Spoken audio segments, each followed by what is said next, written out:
Olá galera, meu nome é Gustavo e esse é mais um vídeo da série dos vídeos tutoriais do Power VHDL, e nesse vídeo eu vou mostrar a implementação desta máquina de estados que simula um semáforo, ou seja, do estado vermelho vai para o verde ou vai para o amarelo, do estado verde vai para o amarelo, do amarelo ele volta para amarelo ou vai para vermelho. Esse do volta para amarelo é aquela parada dele ficar piscando quando passa da meia-noite ou coisa parecida.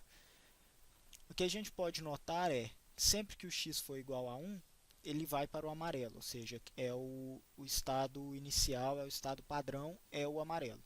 Sempre que o x for zero, a máquina vai funcionar normalmente, passando de um estado para o outro de acordo com o funcionamento de um semáforo. Então vamos ao código. Bem, eu realmente tive um pouco de trabalho para fazer esse código, ele é um pouquinho mais complicado, mas vamos lá. Eu estou usando dois arquivos, o semáforo.vhd e o contador.vhd. Esse contador vocês podem fazer da forma que vocês quiserem, pode contar de 1 a 10, pode contar o tempo que vocês desejarem para colocar no semáforo, o contador do tempo que vai ficar em cada estado. Não vou entrar em detalhes no contador, acredito que com as aulas anteriores vocês já sejam capazes de programá-lo.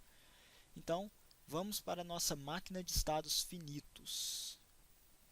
Bem, o clock aqui eu deixei ele comentado porque eu estou usando o clock do contador.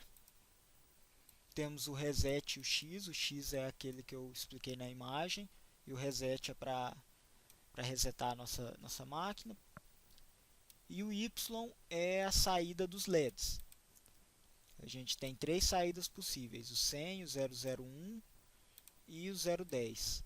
E o restante não importa, don't care.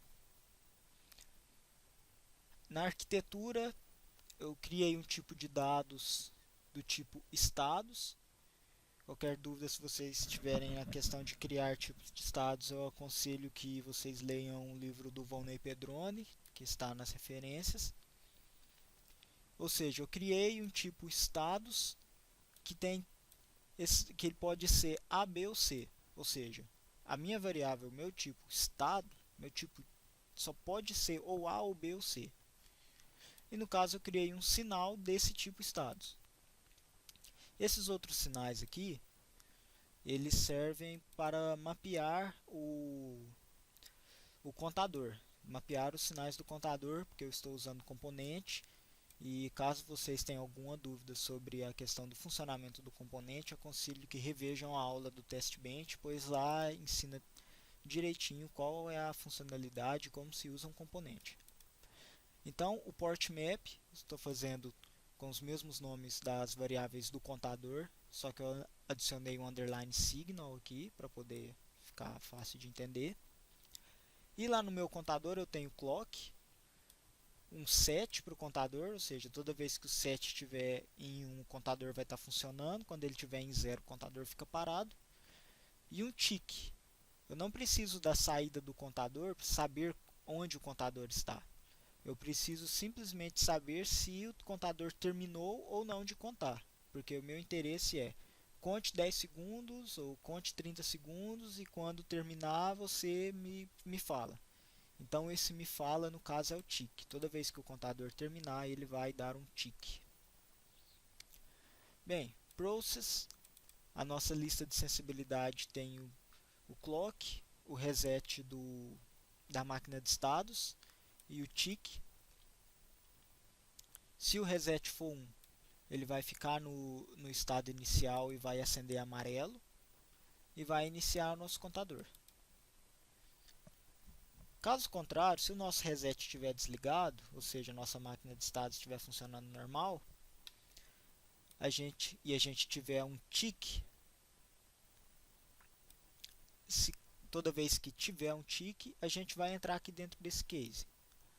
Ou seja, para ele poder entrar dentro desse case, ele precisa que o reset esteja em 0, esteja em uma borda de subida do clock e que o tick seja 1. Aí sim ele entra dentro do case Z que é o nosso sinal do tipo estados, que armazena A, B ou C. Case, ou seja, quando ele está em A, ou seja, se ele estiver vermelho e o x for igual a zero, que é aquele lance que eu expliquei na imagem, o Z vai para C, ou seja, ele muda de sinal normal, do vermelho ele vai para o verde, e ele inicia o contador de novo. E seta o LED para acender verde.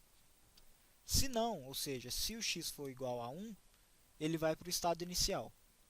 Ele zera o contador, deixa o contador parado e vai lá para o B, que é o sinal amarelo.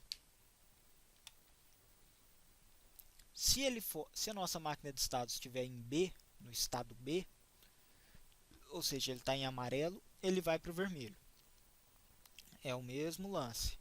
Ele vai iniciar o contador e setar o LED para vermelho.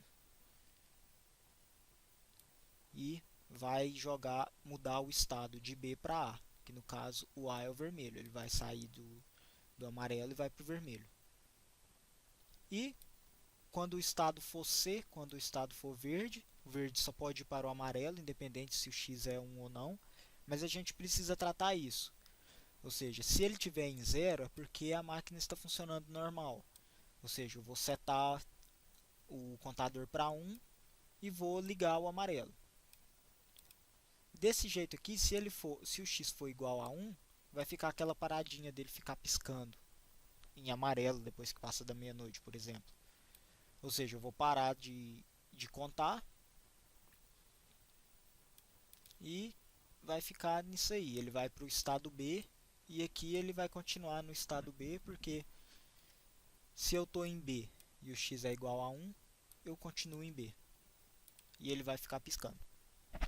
Bem, ao final eu jogo para a nossa saída y, que é um vetor aquele vetor que eu expliquei. Eu jogo esse valor aqui, 010, 100 ou 001, que serve para setar o LED, para acender o LED na cor que eu quiser quando tiver em determinado estado, ou não tiver na transição dos estados. E nossa máquina de estados finitos está aí, o código vai ser disponibilizado, vocês podem alterá-lo quando quiser. E o desafio é manipular o contador para que ele fique diferente para cada estado. Porque do jeito que eu fiz aqui, suponha que eu coloquei 10 segundos no meu contador. Eu fiz ele contar de 0 a 10. Então, a cada mudança de estados ele vai ficar 10 segundos.